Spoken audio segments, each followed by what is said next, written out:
Now I would like to welcome Kevin Kwok and Kat Hill.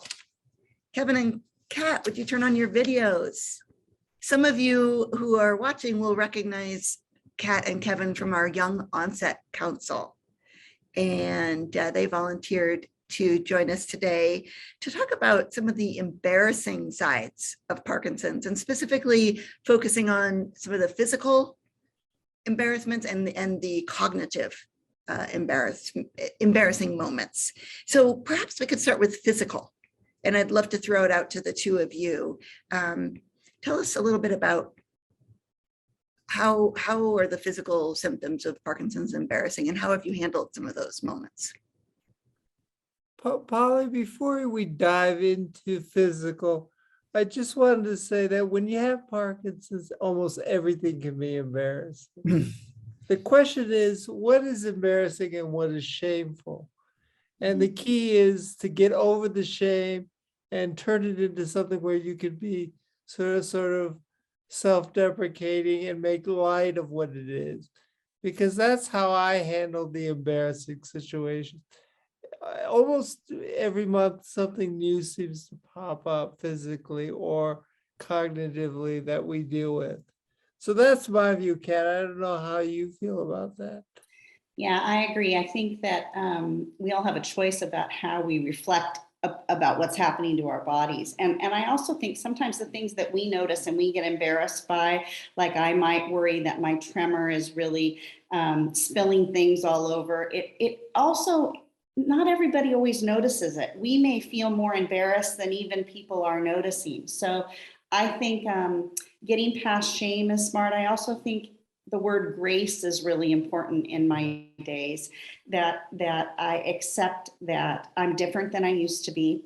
And while I may be having trouble doing things like multitasking, even this morning, something came up. My son texted me just before I was getting ready to sit down and do this. And I got completely overwhelmed. I call it like the teapot thing, like, oh my gosh, I've got to respond to him right away, but I've also got to get on this webinar. Years ago, I would have handled that just no problem. Oh, I'll get back to him. But it's like it takes a lot of energy to go through in the brain and say, well, I can get to that. Okay, Kat, grace. One thing at a time, one thing at a time, one thing at a time. And Kevin, I don't know about you, but I know for me, the cognitive parts have been probably for me more embarrassing almost than the physical parts, because they can't be seen. It can't be measured. I know my partner Ken is wonderful. He's a Charlie from earlier from Carol's presentation. But our communication has changed, and even that's embarrassing, how he has to communicate with me about specific details because I don't take it all in. Does that happen to you, Kevin? Totally. I mean, I recently left work because of communication. The ability to vocally speak, I'm always sounding inebriated, slurring my words, but I'm also finding that it's not just the physical act of speech and communications, it's word finding, it's forgetting things. I mean, I used to have a photographic memory for work, and used to be sort of this person that always could be counted on to give the good presentation or to debate or negotiate. And I find myself just a slight bit slower than everybody else now. And so what happens in the communication is that the conversations are happening and I almost can't even infuse myself into the conversation. And so what happens is I tend to just quietly sit back and watch things. And when you're in a working community or in a family or a social situation, when you're known to sort of be the center of the party, all of a sudden having to step back is a difficult thing to deal with. Mm-hmm. And I think it feels embarrassing because it's really different for us than it used to be, huh, Kevin? That's right. It's embarrassing. It's also it's ego. it's our egos that we're used to being having a mastery in a realm that we no longer have or feel mastery or aren't seen as having mastery and effectiveness. And I think shifting the way that we view ourselves can help us deal with shame and embarrassment, um, and talking about it, I think, is important. You know, I think the physical symptoms sometimes get the big attention because they're easy to see, they're easy to quantify, they're even easy to talk about in doctor's appointments. But there's this sense of self-worth that feels, you feel less than, you feel smaller than. And yet I pose that perhaps in this community, this is maybe where we can help deal with some of that stigma. Kevin, what do you think about that? I could, you know, rather than lament what you couldn't do, it's almost like turning it into what can I do with the skills that I have. I mean, I used to be a great orator, but a lousy listener. I'm a lot better listener now than ever before. And I think I'm more empathetic because of that. Mm-hmm. You know, I always like to get the last word in the conversations, and that'll never happen anymore, right? I heard Davis say that this morning, that he's a good listener, and I loved that. A good observer. I'm trying to be a better observer and maybe learn those skills, even in terms of, you know, if I can't go for that long hike or I'm having some dystonia, parking myself and letting my family go on and taking notice in different ways. But I think acknowledging that there's a lot about disease and chronic illness that it does feel embarrassing, that feel humbling. It's a loss. It's a loss. It's a loss. You know, even having to plan the day near a toilet is a real difference. You know, I was used to doing long hours and paying attention to everybody else's needs in a hospital. The last thing I was thinking about was caring for my own physical function. And it's humbling to say, oh, I'm sorry, I can't, you know, I need to be closer to that building right now. Or I mean, I had a situation just last night where I fell and I broke a rib. oh, And last night sleeping, I couldn't even roll over to get to the bathroom. And I was like, oh no, what am I gonna do? And I was a guest in someone else's house. And I'm trying to figure out just how to negotiate the night, right? But right. you know, I woke up in the morning and made light of it, you know, and here we are now, right? But that's what my point of saying that every day, every month, every year, something new is going to come up that's going to possibly be embarrassing. And we just have to learn how to flow with it. Yeah. Yeah. One of the funnier, embarrassing moments, Kevin, I know both you and I deal with hand dystonia. Yeah, I had, my middle finger was the first one, and I couldn't get it out of the erect position. So like I would be driving and I would be flipping the whole world off from the steering wheel. Now, I was able to laugh at that most of the time, but that's not really my MO. I mean, I like to think myself as funny other ways, but it didn't feel very gracious. But it was one of those things that I really couldn't control. Yeah. So it's so again, laughing a little of that self-deprecating humor. I also try to use it a little bit if I'm shaking, having trouble reaching something, having a spasm at the market. It's also a little bit of a teaching moment for those of us that are comfortable with advocacy, saying, hey, I'm really sorry. I know I'm in your way, but I've got Parkinson's and I can't reach this can of, you know, chili up here. So I try to do that also, even though in the moment I'm embarrassed. I feel like maybe I can shed a little light to others about what chronic illness looks like. I mean, one of my pet peeves is things that are childproof.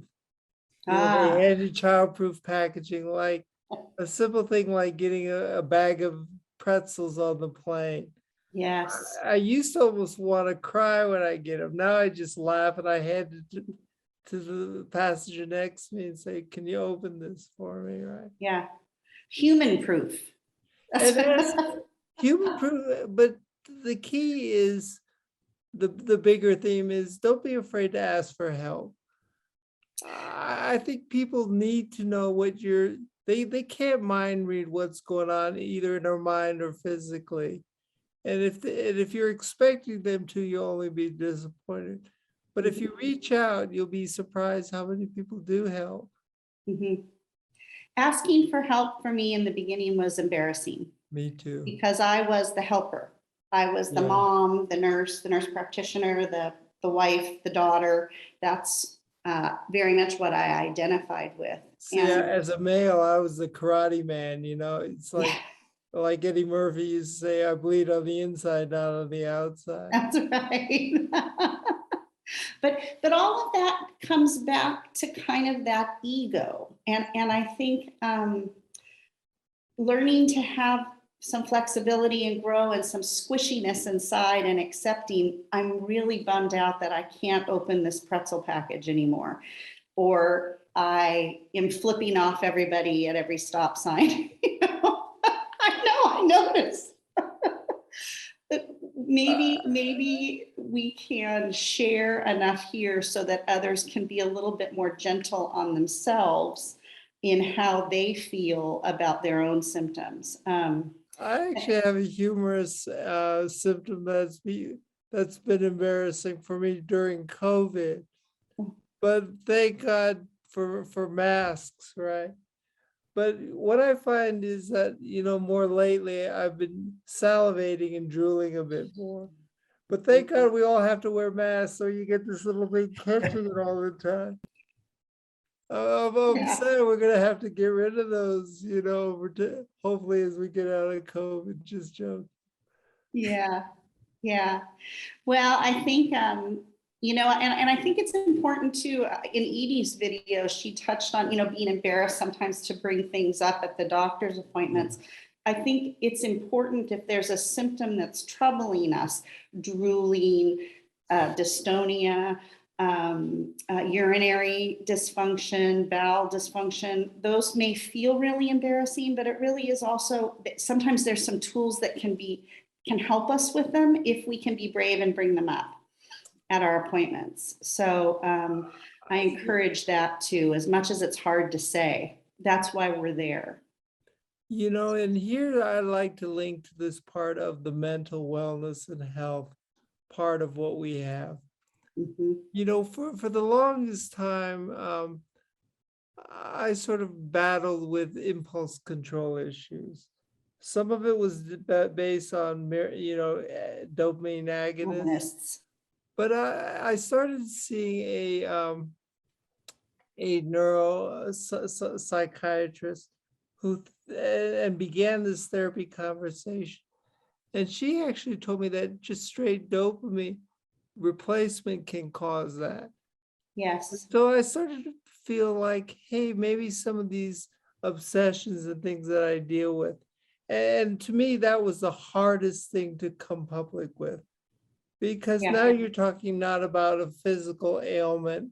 You're talking about things that people can associate behavior with.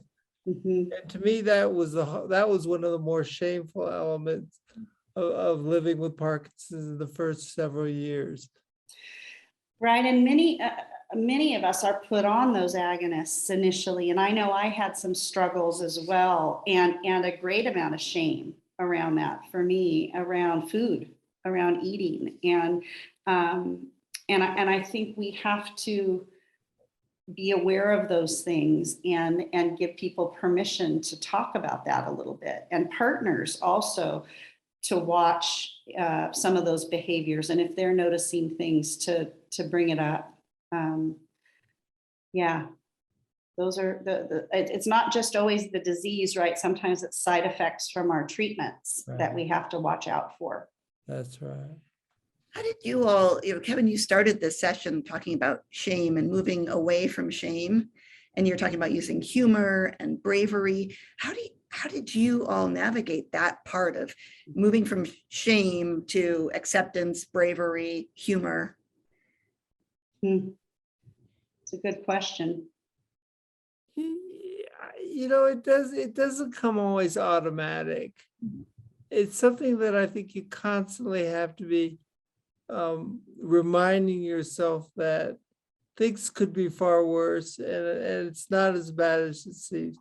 And I know that rah-rah cheerleading thing can be annoying at times, but I think taking a positive outlook is so imperative on when you have a lifelong disease like this, you're always going to have to sort of remind yourself. Being around other positive people really helps too. And I also find that by counseling other fellow Parkinson's people, it really helps us. It helps me. I've said that before in other webinars, but reaching out to someone else, helping them, makes you realize that it's not so bad what we have. I agree with that. And I also think I want to put a plug in that, you know, as a disease, as life and disease progress, mourning what is and being sad for a bit. It's okay to be sad for a little bit. And for me, I kind of have to work through each step, but then getting back on the horse, you know, getting back on the things that I know that bring me joy, you know, my connections with others, this community, talking about it also somehow makes me feel less embarrassed, less shameful, less, and hearing that it happens to other people, and finding things to be grateful for, even when you shift jobs, right, Kevin? Even, you know, I stopped working right away because of the work that I did, and that was devastating to me. But once I kind of moved through that, I've learned to do other things. I've learned to paint. I've written a book. And that's been part of my process in healing. Why are you laughing, Kevin? No, I'm congratulating you, but I can't clap. Yeah, well, don't yet. It's not out yet. We'll see what if you like it first before you clap. But yeah, but that took time. You know, that took me, you know, time to work through that. You know, tying to your book and what Polly asked that question, Michael Kinsley wrote in his book, Old Age Beginner's Guide, one line in there, which I thought was brilliant. That line was, "We are now sent as emissaries to the future of the prematurely aged world. And then we're asked to come back now and report back what we've learned." And all of the symptoms that we're talking about will eventually happen to everyone as they get older. We just get a sneak preview on it. And so probably that, thinking about it in those terms really helps me a lot. Yeah. Yeah. And I know those, you know, I'm sure everybody out there, including those without Parkinson's, have embarrassing moments where they feel shame, where and I think it's part of the human experience. And like Kevin said, we might just be accelerating our opportunities for that with Parkinson's. That's right. If we can laugh with each other, be kind to one another, be kind to others, and maybe do a little teaching in the moment, and you know, and being gentle with ourselves. Yeah. I heard Michael say how, you know, how hard our own self-critic, that's the beginning of acceptance and forgiveness, is being able to do that for ourselves. Yeah. The comments in the chat indicate that you are doing this with such grace and grit and courage, and sharing this with our audiences. So if you're giving us a preview, all of us, of aging, you're doing a great job. Oh, what a privilege to be here. Kevin, you take care of that rib. Hey, I've gotta get ready to watch the game tonight. Go Heels. That's the Uh-oh. key, is always be a kid. That's the one thing that we have that's going for us. Yeah. Play and laugh and find joy, you guys.